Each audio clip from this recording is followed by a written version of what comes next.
नमस्कार मित्रांनो, आपण आज तीर्थपुरी शिवारात आहे बघा.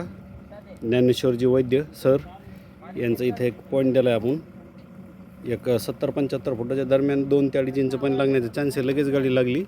एक थोड्या वेळात आपल्याला ह्या पॉईंट तरी झटकलं. ठीक आहे. ज्ञानेश्वर वैद्य तीर्थपुरी.